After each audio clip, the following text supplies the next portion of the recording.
नमस्कार दोस्तों, स्वागत है आप सभी का किसान बुलेटिन में और मैं हूं आपके साथ पारुल यादव। चलिए नजर डालते हैं किसान बुलेटिन में आज की बड़ी हेडलाइंस पर।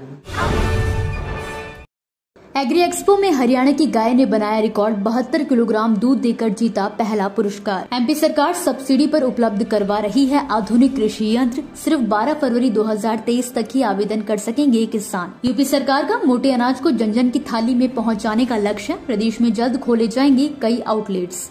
देखिए ग्रीन टीवी यूट्यूब पर भी, बस सब्सक्राइब करें और बेल आइकन दबाएं।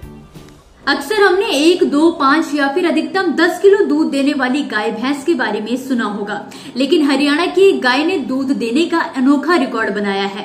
आपको बता दें कि होल्स्टीन फ्राइजियन नस्ल की इस गाय ने 24 घंटों के अंदर 72 लीटर दूध देकर सबको चौंका दिया।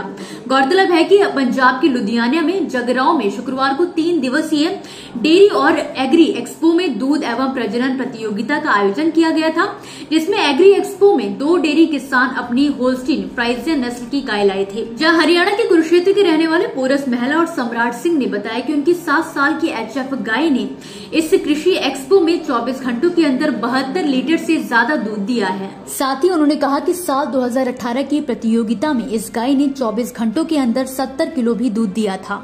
आपको बता दें कि इस बार की प्रतियोगिता में कुल 30 एचएफ गायों ने हिस्सा लिया, जिसमें पहले नंबर पर जहां 72 किलो दूध देने वाली गाय रही, तो वहीं दूसरे नंबर पर ओंकार अरविंद की गाय रही, जिसने प्रतियोगिता के दौरान 68 किलोग्राम दूध दिया।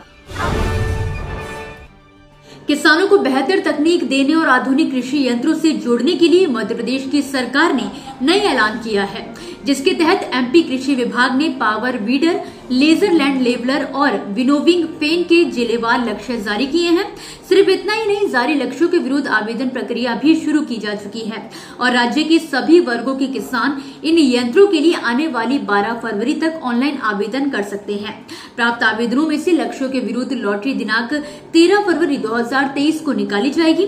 ऐसे में अगर आप भी इस योजना का लाभ लेना चाहते हैं तो अपने बैंक खाते से नियमों के अनुसार धरोहर राशि का डिमांड ड्राफ्ट यानी कि डीडी संबंधित जिले की सहायक कृषि यंत्री के नाम से बनवाकर ऑनलाइन आवेदन कर सकते हैं। साथ ही आपको बता दें कि लेजर लैंड लेवलर के लिए 10,000, पावर वीडर के लिए 5,000 और विनोविंग फैन के लिए 5 की डीडी तैयार की जाएगी, जिसके बाद किसान ऑनलाइन ई कृषि यंत्र अनुदान पोर्टल पर जाकर आवेदन कर सकते हैं और ज्यादा जानकारी के लिए अपने जिले के कृषि विभाग या कृषि यंत्री कार्यालय में संपर्क कर सकते हैं।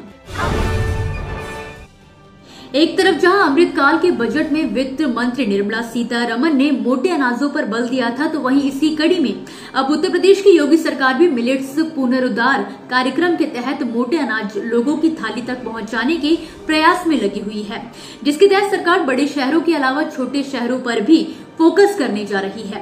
आपको बता दें कि आने वाले दिनों में सरकार मिलेट्स के आउटलेट खोलने जा रही है। साथ ही मोबाइल वैन के जरिए भी मोटा अनाज घर घर पहुंचाने का काम किया जाएगा। गौरतलब है कि हरित क्रांति के दौर के चलते जहां गेहूं और धान की फसलों के चलते मोटा अनाज लोगों की थालियों से गायब हो गया है, वहीं एक बार फिर से भाजपा सरकार मोटे अनाज का महत्व पूरे भारत को समझाने के लिए प्रयासरत है। वहीं कृषि विभाग के अपर मुख्य सचिव डॉक्टर दिवेश चतुर्वेदी की माने तो योगी सरकार प्रदेश में मिलेट्स की उपज और उपयोग बढ़ाने के लिए शोध, प्रचार, प्रशिक्षण, बीज वितरण और मार्केटिंग के तौर पर आने वाले 4 साल में 186.26 करोड़ रुपए खर्च करेगी।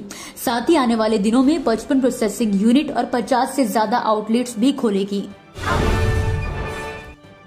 दोस्तों, ये थी वो खबरें जिन्हें हमने आप तक विस्तार से पहुंचाया, लेकिन अब हम बात करेंगे कुछ ऐसी खबरों की जिनके बारे में भी आपके पास जानकारी होना जरूरी है। तो चलिए फटाफट से एक नजर डालते हैं खेती किसानी और कृषि क्षेत्र से जुड़ी आज की छोटी बड़ी अपडेट्स पर।